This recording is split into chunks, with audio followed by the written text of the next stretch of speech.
Hello, everybody. Welcome again to 4401, and I'm Tempest, and this is GVizzle. And today we're going to be talking about Stereotypical Jesus. It already sounds funny. Okay, so here we go. You die from natural causes. You ascend toward a warm white light. You immediately realize you've entered the afterlife, and much to your surprise, it is exactly like the cliched, conventional kindergarten version of Christian heaven. The ground is covered by a white cloud-like fog. Angels around you play the harp. You're wearing a comfortable white robe. Everyone there is aimlessly walking around, smiling broadly, perfectly content. This, it seems, is how you will spend eternity. Upon your arrival, you are greeted by Jesus, and he looks exactly like stereotypical depiction of Jesus. Welcome to heaven, he says. I think you will like it here, and I look forward to loving you unconditionally for the duration of time. But I also realize that heaven isn't necessarily for everyone. So I always give newcomers a chance to go to the other place if that's what they would prefer. Are you referring to hell? You say in response. Oh no, Jesus says, not at all. Certainly not hell. I would never send you to hell, but you can go somewhere that isn't here. It's another viable post-life option. About 18% of our potential residents go in that direction. What is the other place like, you ask? I can't tell you, says Jesus, but if you do elect to go there, you can never come back, and you only have 20 minutes to decide. Why only 20, you ask? Because I'm Jesus, says Jesus. What do you do? Wow. Well, first things first, I will take the full 20 minutes to decide. What are you weighing around in your noodle? What are you it's thinking in those 20 minutes? It's going to be the biggest decision you've ever made. There's going to be nothing else like this in the entirety of your existence. You know, whether to have kids, whether to get married, whether to go to university or buy that house, etc. Beats all of them. So, and 18% of people pick it. Yeah, I just feel that like it might end up being like a magician's trick, you know, like it's like it's hell but not hell. It could be, or it could be that there's no good choice, you know, because both options probably are going to be equally shit. Well, what? I mean, other than the harp music, that one doesn't say doesn't sound so shit. Everyone looks happy. They're walking around, smiling broadly, perfectly content. But perfectly content forever. Oof. Well, first things first, let's address the harp music. How are these cherubs employed? You know, are they paid for their time? Do they get time off? What's their repertoire of music? Because you can because I mean, like if it was harp Ramones, yeah, that could be interesting. Yeah, harp, yeah. I mean, I would learn how to play the harp if I could play like, well, you probably learn how to play Smoke on the Water first, because that's what everybody learns. Yeah. But yeah, like I could see like Metallica. They've got some beautiful they do guitar solos. Could you imagine that on a harp, like a harp solo? That'd be incredible, with little fat cherub fingers. Yeah, and then like the Gregorian choir chants of like one. Darkness impersonate me. Like that would be cool. That would actually be quite cool. But that would be cool. Would it still be requests? Would it be cool still in 10,000 years? Would anything though? Exactly. I mean, you would get sick of anything, even if the other place was significantly better. After a while, it would still be boring. Yeah. But you don't know, like, because you would live. That's the thing for me, is that you would live the rest of your life like life is done. You'd live eternity wondering what's it like. Versus if you were there, you could potentially spend eternity being like, fuck. Yeah, why did I pick this? Yeah, I should have stayed there. But it's the but you know, it's the devil you know versus the devil you don't. Yeah.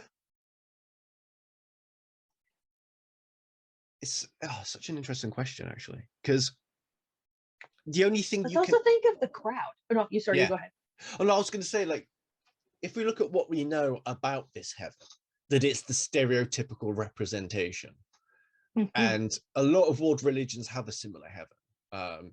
Like in Islam, they have Jannah, I think that's how they say it. In Judaism, though, you're just rotting in a box in the ground until Jesus comes back. And he doesn't look like he's in any hurry if he's greeting every individual that comes into heaven. So he might be waiting in the box for a while. So what as if it's because it's a viable option. It doesn't, he's not said if it's good or bad. It's just a viable end of life option. But he did seem like shocked that we would assume he was sending us to hell. So he's probably like, oh no, it wouldn't be that bad. So it could just be mediocre. Yeah, the medium place in the bad place, a good place. Yeah, exactly. But then like think of the people, right? Like people who would stay in heaven are those type of people that you want to hang out with, because the people who would get to stereotypical cliche Christian heaven would be like, I don't know that they're my crowd. Yeah. Where I think that, yeah, that 18% of people would probably be like, do I really want to spend eternity like arguing about like, yes, trans rights are human rights and women should choose about, like, really, do I really want to argue with devout Christians for eternity? That no, I don't need 20 minutes. Decision made. That's it. I'm going to the other place. Having to spend infinity thousands of years trying to convince them that gay marriage is okay. Yeah, exactly. Yeah. Exactly. And like, I don't know if I could do that. Yeah. It's exhausting now. And I don't have those conversations all day, every day. If I had to spend eternity with that. And the other thing is, like you say, there's something about a mindset of someone that wants to jump into the unknown, take a chance. I mean, look at you and me here. We both jumped in. We don't even know each other. Yeah. And 82% of people probably would have gone, I'm all right.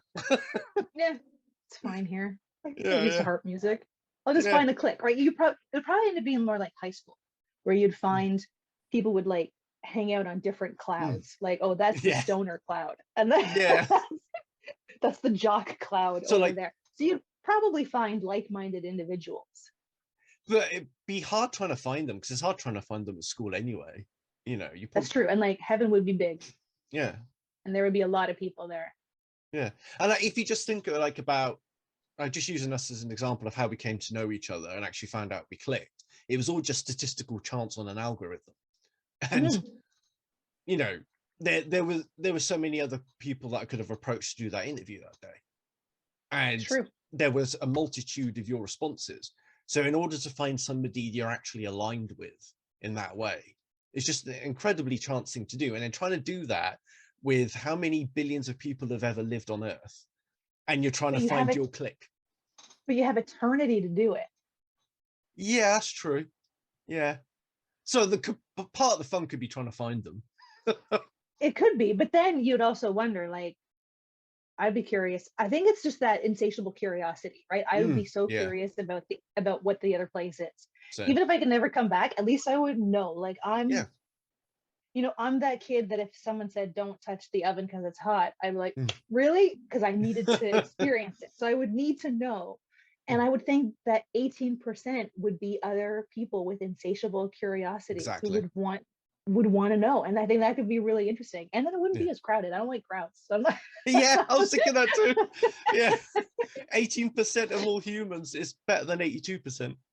Exactly. I mean, I'm sure the geography would be quite vast, but still. Yeah. But you've got more space to spread out in, and you need me time, don't you? So I do, a significant amount. Do you think you're gonna get that in Wambley heaven? No, it's too many people. I thought they're always walking around wandering. You know they're gonna want to get into your business. Yeah. And like make with the jibber jabber. That's not for me. Yeah, and I guess you got to think as well, like, where would our partners end up? You know, where would they want to pick too? I know for sure my partner would end up with the 18%. Yeah.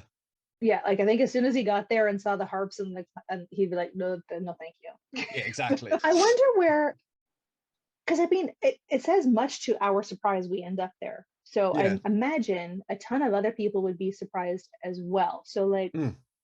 if like would we get to the 18% and it be full of like musicians and artists Mm. and other creators who don't want to listen to harp music, right? Like if you Yeah. walk in there and like Jimi Hendrix is opening the door for you, Yeah. like, yes. Yeah. Yeah. Even if it's not amazing here, at least the people are better. It's like a shitty workplace where you have really good friends, but you don't like the job. That's what maybe like. Yeah. Yeah, that's a good point. And yeah, so you won't have to, so you the pros of moving to this other place are that there's less people. They're Yep. more likely to be like us because they're Yep. more inclined to change. We're not going to have to deal with curiosity that can't be sated forever. Right? Um, Kill. there might be some, yeah, yeah, there might be some issues around cherub employment and some ethical questions surrounding that. You know, how That's true. yeah, how are they being utilized in this way? And surely they're under the age of underemployment age. Yeah, that's child Fucking labor. cherubs, yeah. I mean, is that what humans are before they come to Earth? They start off as little cherubs, and then when they're ready, the cherub soul goes into a human, and then they're popped out. No, because then we'd be better people when we were here and more musically inclined. I can't play. Yeah.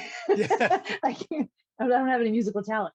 I don't know. Yeah. And according to the Bible, we're all born with original sin, but so that can't be a cherub. And I'll have you know that I went to a convent school when I was really young, and they taught me that it's women's fault that we have original sin when we're born because the womb is contaminated. See, and It then is. It's so our fault for everything. yeah, so the sin gets absorbed by the baby in the womb from the mother's dirty womb, and then you're contaminated when you come in. See that? Okay, so then that is even more reason. Even if the 18%, if I knew it was going to be like the other place, it's always going to be raining and you're always going to feel damp versus everywhere I go Yeah. accusing women of being the downfall of civilization. Yeah, no, I would be damp for eternity to avoid to avoid being accused of original sin constantly and having those fights. Yeah, no, it's just getting better and better. It is, isn't it? Where would animals end up? Because nowhere in that car it says people are walking around smiling broadly, but at no point did it say like you run into your favorite pet from when you were a kid. Like where? Yeah, that's the other problem I have with this. Good point. Because I love cats. They're my special interest. I love most animals, to be honest. And I couldn't imagine eternity without them. Yeah, no, I'm a dog person and I'm exactly. Yeah. And so yeah, then it's like you're spending maybe that's the deciding factor is like you have to spend eternity either dodging or cleaning up dog shit. Yeah. That's a trade-off I'm willing to make because I do it now. Yeah. Oh, hello. Hey, buddy. Well, it's looking for treats. Yeah. Yeah, I couldn't be eternity without here. Like, I would like to think that if there is a heaven, you get reunited with all your pets, but they're not mad. I did a TikTok once about. Have you ever heard Rainbow Bridge? Yeah. And I've never liked the theory of Rainbow Bridge because so we had a dog named Dally, and then Dally passed away. So now, presumably, if this poem is true, she is waiting at Rainbow Bridge, and every pet that we would have would go to Rainbow Bridge. So then, when these two go, they're going to end up at Rainbow Bridge. And Dally, who thought she was the love of my life, and she was, is now going to be like, what the fuck? I thought I was her one and only. And now these two fucking jackals show up. And then what happens when after these? So then by the time I get there, they're going to be pissed at me for lying to all of them and cheating on them, presumably. And then like what happens if it's like a family dog or like heaven forbid anything between my husband and I happens? Do they go to my Rainbow Bridge or his Rainbow Bridge? Do we have to like split custody for the dog? So many questions. See, whenever you think these things through, it brings up so much more questions than you can possibly answer, doesn't it? It really does. And there's a poem I read that it was called Dogs Don't Die. It's that they go to sleep in your heart. Yeah, And okay. then when you think of them, it makes them happy. So their tail starts wagging, and that's why your heart hurts. I'm like, Ah, that I like so much better. that's cute. Instead of like angry dogs waiting for Mm. me. Oh, Like, yeah. Tapping their paws. yeah. With like 5 other dogs being like, Yeah. explain. Yeah. But this does bring up an important question about this heaven, you see, because how do you experience time? Do you feel every second, or does it pass like human time? That would be excruciating. Yeah. Both would be. Like, you'd almost want it to be like dog years. Yeah. But it wouldn't matter. Like, even if a day felt like a second or a second felt like a day, it's still forever. It's still eternity. So Mm, does time even matter at that point? exactly.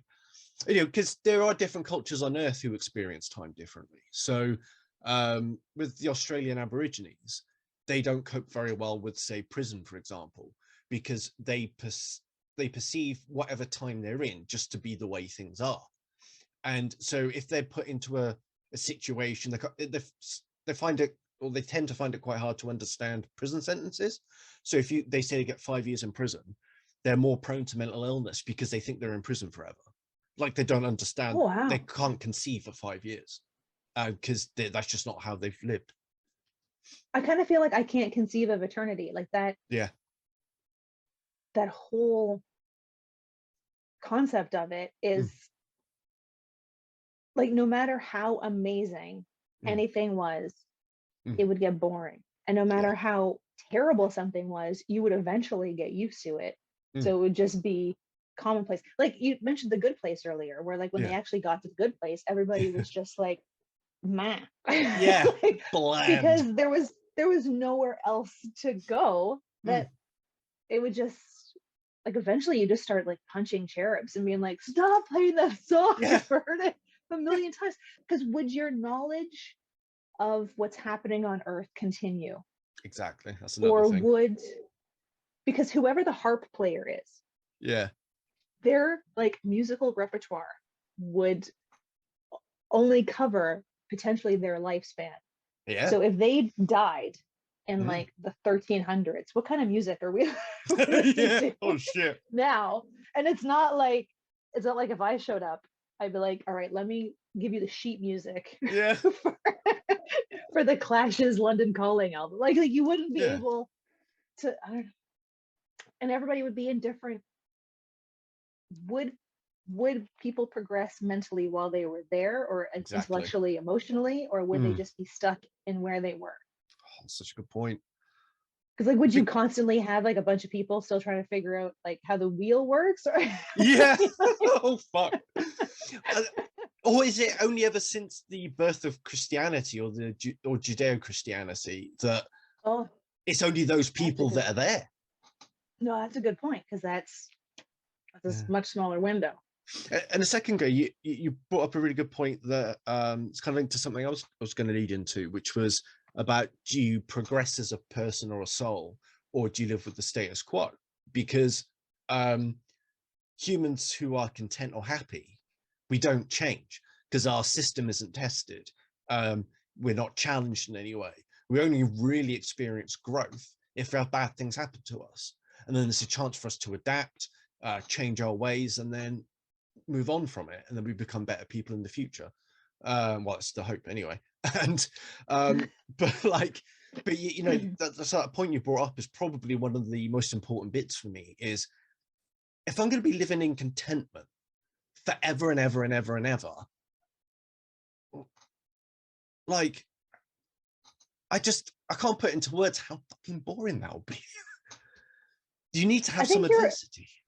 like, your brain eventually would just start to turn to mush, because you Yeah. wouldn't be having any new conversations, you wouldn't be learning anything new, Mm, your comfort zone wouldn't be questioned. And I think that's why, like, when I see online like a lot of people commenting about safe spaces and getting mm, really upset when mm. they're taken out of their comfort zone, and that kind of makes me sad, because Yeah, that's, I think, where you experience the most growth is when you can have those types of conversations. If you're always in a vacuum of people who agree with you, then you never get to experience different exactly. viewpoints or different ideas. You Mm, never get to grow.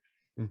So if this is just that whole vacuum of where you are is where you're going to be forever, I think I would rather be like, is the other place just oblivion and nothing? Like, I would rather Yeah. not exist Mm. than be stuck never being able to go beyond this point. It would be like that, Yeah. like in horror movies when you're walking down a hallway that just never stops, right? Like, Oh you're never yeah. going to get to your destination.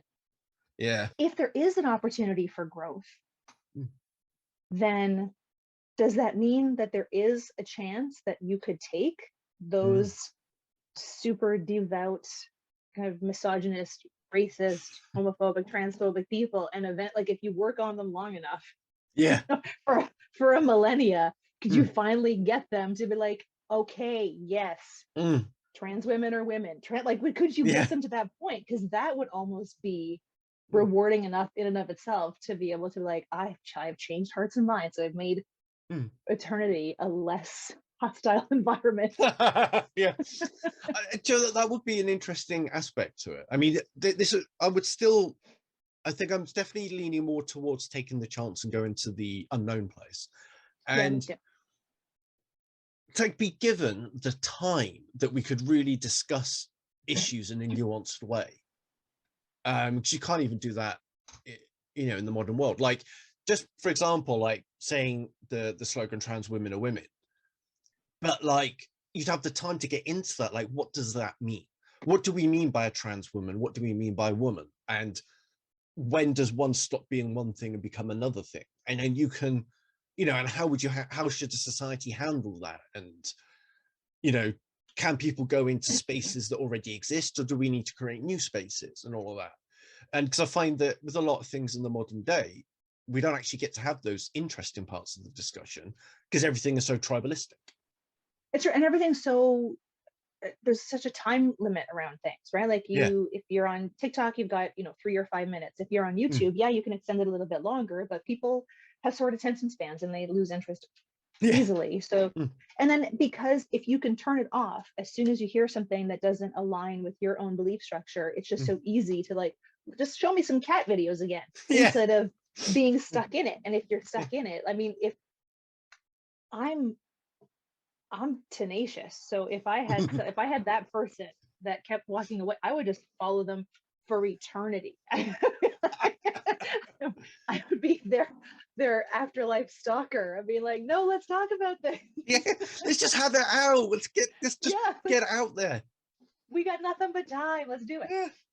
I would I always. wonder if you were allowed to talk to people there during that decision-making process. I mean, I'm pretty sure I would, regardless, I would go just because the curiosity would kill me. But like, I wonder if you'd be like, okay, can I pick 3 people at random and ask them a couple of questions to find out what it's really like here, like a job interview? Yeah, because this is actually quite linked to discussions going on at the moment about informed consent. So obviously informed consent is like a topic that I could talk about for a long time, mainly because of psychology. And when we do our research, we have to fill out ethics forms and get approval to do our studies. And so you need to tell people exactly what you're going to be doing and why, and et cetera, so they're actually informed when they give their consent. And of course, when you get into people's personal lives or private lives, informed consent has a completely different meaning, and the level of information you have to provide is different. And I wonder, this is why I keep thinking that this is a magician's trick that Jesus is pulling, because he's trying to set it up so that people stay in heaven and stay indoctrinated to his way. I'm very, my spidey sense, my Peter tingle is going off on this one. That makes sense, because if you don't know anything, you can't talk to anybody, you can't get a glimpse of it, and you have 20 minutes to choose, that type of high pressure situation would just make people, oh, okay, I know what it's like here, I'll just stay here. Exactly. So that is quite manipulative. Yeah, exactly. Shady Jesus. Yeah, I always thought he was dodgy. It's like, it comes back down to that whole like free will, right? Like they talk a lot about free will, but it's not really free will. So it's the illusion of free will. Exactly. I don't know. I was listening to an audiobook, and there was a conversation a woman was having with her sister in the book, and a romantic partner of hers wanted to make her choose between him and her sister. And she said, even though I love him, I'm going to choose the person who loves me enough to not make me choose. So in this instance, right, like if Jesus is saying, I'm going to love you unconditionally, but you're making me make this choice without knowing. So if you love me unconditionally, you would let me see both sides and then let me decide for myself what's best for me. And actually, that's the unconditional love thing. I'm glad you brought that up, because that's such another one of the main points as well against me wanting to stay there, because unconditional love is very toxic, and you don't ever want that. You want people, like, obviously we all want to be liked and we all want to be loved, but you don't want somebody to do it unconditionally, because that means you could do anything. You could gaslight Jesus, you could hit him, you could piss on him if you wanted, and then he will still love you adoringly. And yeah, that's not healthy. The day he met you, you never want that. You always want to find a partner who is willing to disagree with you, is willing to push your buttons, and someone who keeps you in check, right? I mean, like memento mori. Yeah, exactly. Like if my husband loved me unconditional, I mean, it's not like I would start doing shitty things because I don't think I'm a shitty person, but I wouldn't go intentionally to start doing shitty things. But you would almost want, it's like being a toddler. Like you would want to test those boundaries of like, is it really, how far can I push it? And that's exactly what happens, is that if people's lives are too perfect, then they start creating problems just for something to happen. You know, and is it unconditional though? Like, does Jesus love unconditionally? Because like I've read the Bible and there's lots of conditions. Yeah. Like it's unconditionally with an asterisk, right? Like if you do these things. So I don't know. This is getting shadier and shadier the more I think about it. It sounds like a cult, doesn't it? Very cultish aspects to it. Yeah. And the cherubs are still freaking me out. I keep thinking about them and their little punchy hands, their wings that should be flightless, but they're hovering. They always around. Have curly blonde hair in the ones I've seen anyway. Very airy. I'm also not, I mean, I would really, really miss drum solos. Yeah, exactly. Oh man. Like if it's just a harp for the end of time. Yeah. No real noise, you know. And there's other things as well, all the stuff that makes life good and enjoyable and a pain in the ass. None of the things exist in this heaven, apparently. So yeah, it would just always be like vanilla custard. Yeah. Like, yeah, it's all right. Yeah, where's the drugs? Where's the alcohol? Where's the fornication? Like, you know. That's fair. That's fair. It's yeah. And then would it just be like an eternity of like clean dad jokes? Oh. No George Carlin. Can we swear there? That's a deal breaker. Oh, fudgesicles. Fuzz. Sugar. But I mean, I don't know, like it's because it doesn't say like it's your heaven. It's the heaven. And and it doesn't sound like the heaven is the kind of place where we would want to spend our time. No. So yeah, I don't think I would need the 18 minutes to decide, or the 20 minutes to decide. Yeah, I don't. Although we did have to get to that point in the conversation, which has taken us 35 minutes. Yeah, but we decided like 20 minutes ago. We've just been reinforcing our decision. No, that's a good point. Yeah. We've just been continually proving ourselves right. Well, and one of the reasons that I personally hope there is a heaven is so that I can find out everything. I want to know. Like, so I want to know what happens when I die. I want to know how the universe was created, how it started. I want to know how it's going to end, because everything ends. So there's part of me, for selfish reasons, so that I will have all the knowledge in the universe, I want there to be a heaven so that I can find shit out. I totally agree with you. You know, you're making me think of the Hitchhiker's Guide to the Galaxy, where you're gonna Yeah, get there and be like 42. yeah, exactly. But I would want to know, like I would want it to be like the Matrix, right? Where it's like, oh, I know Kung Fu. Like I'd want to be downloaded with all that information, but not have to live like go through eternity to get there. Because once you know, and then that's it. Like I'd rather like know like this is everything we know up until now, and here's like watch this 10-minute video that takes you to the end of the universe, Like the and then call it a day. pre-GVizzle death, post-GVizzle death, and then that's time. Like a trilogy. Yeah. Yeah, I'd want to know. I'd want to get that glimpse in that moment before I take my last breath. But then I'm perfectly content with just there being Nothing. Yeah. Well, I kind of like existing though. Like I say, as annoying as life can be, I do like the process of existing. And as do I. But I think like if you knew that you were going to exist forever, would you make as much of an effort while you're here that's a good point. to do things or learn things? Because then wouldn't you always be like, I've got time? Yeah. And then like, would it eventually be like, 18 million years from now, and you're like, fuck, I still haven't learned how to speak French. Oh well, this time, right? That's like, a valid when point. you have like if there's never an end, then there's never any push to do anything. I wouldn't want it to be like a Matrix download. Because I quite like the process of learning. I like sitting there reading and ignoring everybody for several hours. It's quite nice.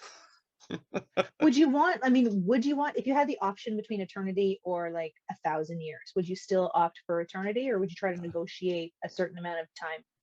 I think that, yeah, I think that's a really important point actually you raised, because what makes human life amazing and fun and interesting is that we're a blink of an eye and then we're dead, we're gone. We don't know what happens after. So I think if I was going to this theoretical afterlife, I would want it to be finite, because especially if we encounter and experience time like we do in the real world, I would not want it to be infinite, because like you say, 18 million years ago. Okay, so what if you have the option, you can have a finite amount of time with a condition at the end. So let's say you choose 1,000 years, and then 1,000 years are up, and then Jesus comes back to you and says, okay, new choice, we can call it a day now, good luck in your future endeavors, of which there's none. Or your other option is now it's eternity. Like, what would it take at the end of that 1,000 years for you to be like, okay, let's stick it out for the next billions of years? Like, would there be something that would make you like if just at that moment of the 1,000 years, we finally have like aliens have come, and now you're like, oh fuck, I gotta stick around for this. Like, see how this plays out. Yeah. So, just so I understand the conditions, am I in stereotypical heaven, or have I made my jump to the other place?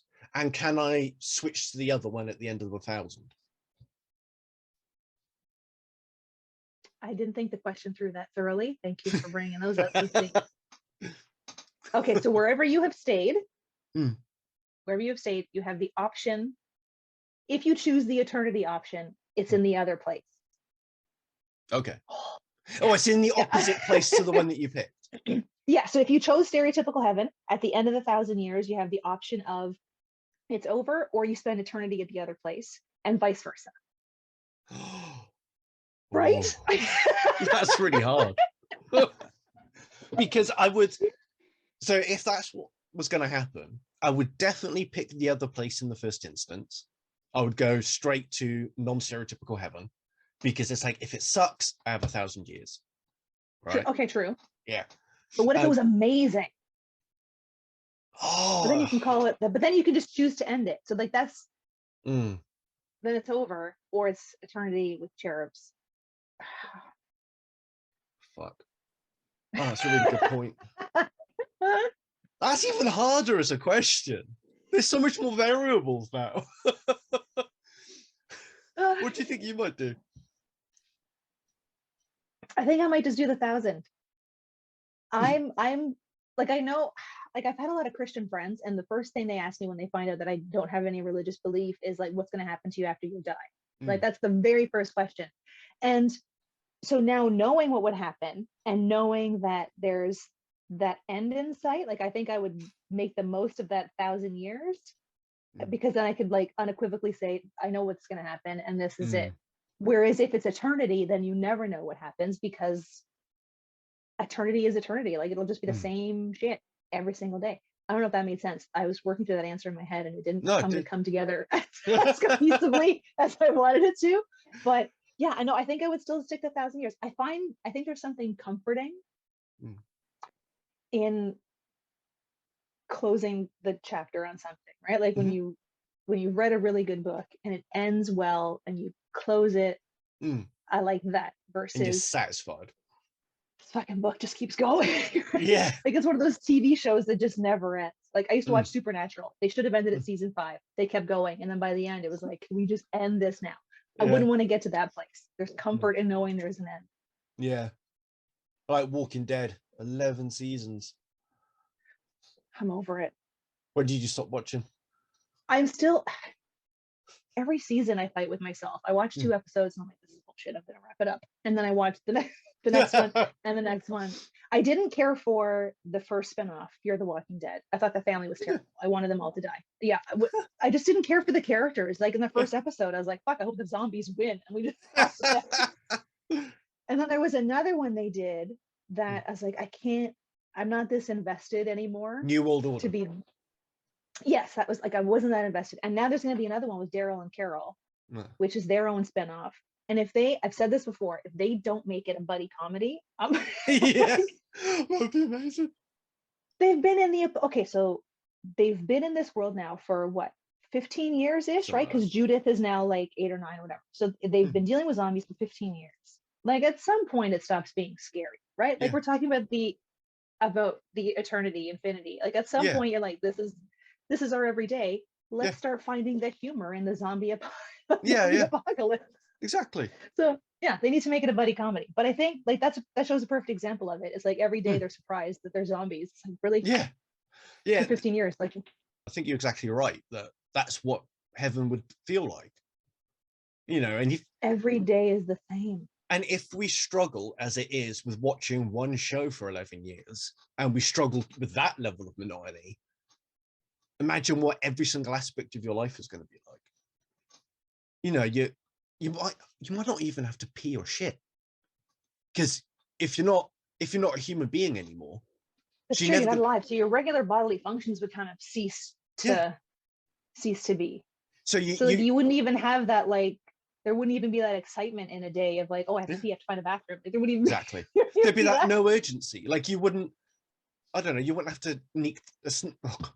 have to sneak down a cheeky alleyway to take a dump or something. You're not going to get. Then you also wouldn't have, like, if that's the case, then you also wouldn't have to eat. So there would be no, like, I enjoy getting into the kitchen and preparing a meal and sharing that meal, right? Like, that's how I share love, is like, I've made this for you. Like, you wouldn't even have to do that. So like, your days would just be filled with nothing, because you wouldn't work. You wouldn't have to spend that time in hygiene. So there's like half an hour of your day saved to do nothing. Preparing meals for yourself, there's another chunk of your day gone. So like, your day would just literally be wandering around clouds. Yeah, listening to with a shit-eating grin on your face. Yeah. and then like the Stepford Wives, you'd be like the Stepford. Remember the movie? That's what it would be like. You'd be like a Stepford wife, just walking around this like haze of. Who knows what?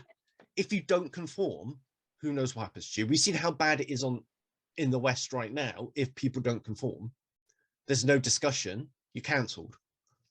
You know. But then, how would you get? Like, what would that be like? Like, if you're still yourself when you get there. Like, if you haven't become, so if you choose, like, you're a terrible person and you choose to stay, now you're still a terrible person. Like, they can't get rid of you. You're just a terrible person for eternity, ruining it for everybody else. Yeah. Or would you?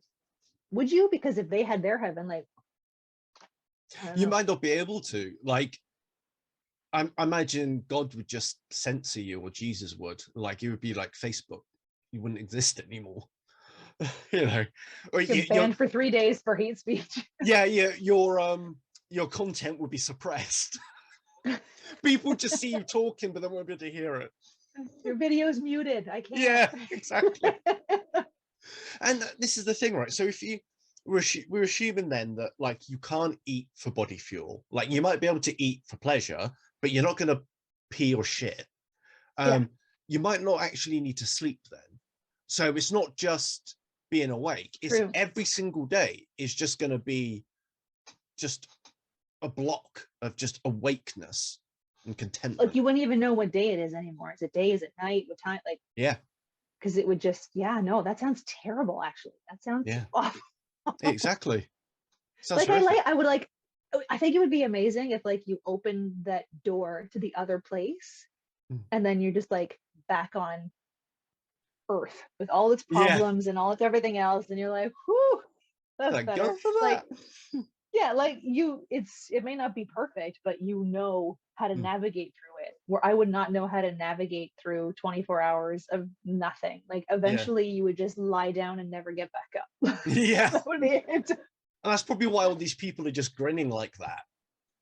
Because the other thing is if you're a disembodied soul, then you've got no brain chemistry or hormones or testosterone fucking with your mind. You've just got your will. So you're just a blank slate. Yeah, there's no serotonin, no dopamine, no testicles, you know. Not my testicles. Yeah. They're a bitch to live with, I'm telling you. Well, I was listening to that audiobook where the author described a man's testicles as his heavy sack. Yeah, it's heavy sack. Oh, nice. Oh. No, it just, the more I think about it, the less pleasant it sounds. Or no, pleasant, but in a bad way. Pleasant in a nauseating way that trying to think how to say it, but like, you know, do you remember that movie? It's called Us, where they were like, it was Peele, Jordan Peele did that movie. I think it was. I haven't seen that. I want to see it. It's fantastic. What's his name? Keegan-Michael Key is his mate. Yeah, Jordan Peele. Yeah, Jordan Peele. So it was a fantastic movie, but I kind of feel like now that's what it would be like. Like they were taking these young black men, and they were. I'm gonna spoiler alert. That's fine.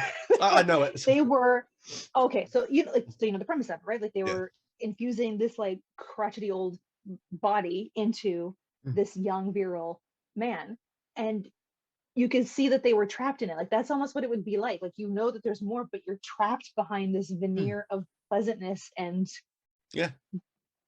mediocrity of like existence. Sounds like I feel like it would feel like that the entire time. Like you'd want to bust out, but you couldn't. It sounds like middle class England. I wouldn't know, but it's like the stereotype, okay, is just people who are overly polite, not in a nice Canadian way, in a I'm actually hiding what I really think of you way, and just being that is the Canadian way. Oh, is it? Yeah. It's a myth. It's a myth. You're not really nice people. Well, you More nicer than some, but well, with the help of the British, you did set fire to the White House in 1812. So, you know, that's right. Yeah, nice people don't do that. That's how we roll. We said sorry. Sorry about that. Sorry. Let's have some poutine and call it a day. But yeah, it's just kind of the Canadians seem to have like, you guys have like a different veneer about it, and then like in middle class England, it's kind of like really cloying and just, I don't know, it's almost like the social etiquette version of molasses, maybe, just like this sweet cloyingness to it. That's this heaven is how I picture. That's how I picture this heaven. Yeah. So I think I've reached that conclusion too. Yeah, definitively, I would need 3 minutes to decide. Yeah, I'm going to the other place. Thank you. Yeah. Thank you for the opportunity. Yeah. Yeah. Thank you for the opportunity, but you and I need to see other people. Yeah. Good luck in your future endeavors. Yeah.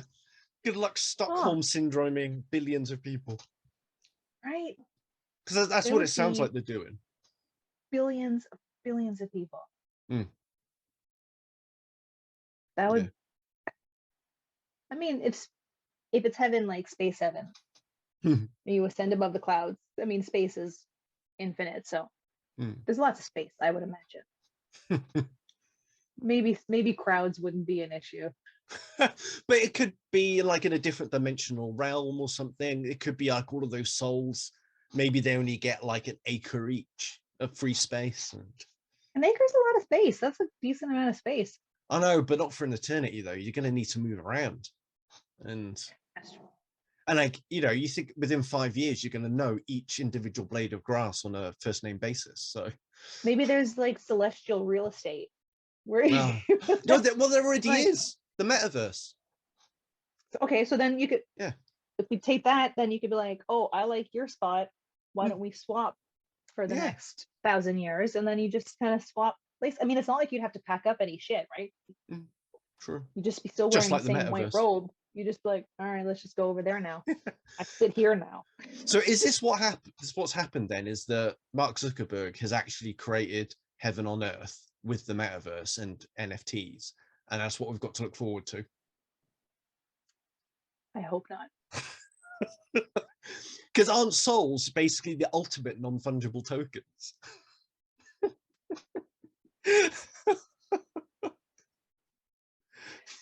I suppose so. And also non-tangible tokens, non-fungible True. and Can't touch it. non-tangible. No, that's true. You just is. Everything just is. That was a good card. Yeah, That good was a mileage good out one. that one. But you have to say the magic words now because we're at the end. Fade to black. Unlike heaven. Yeah.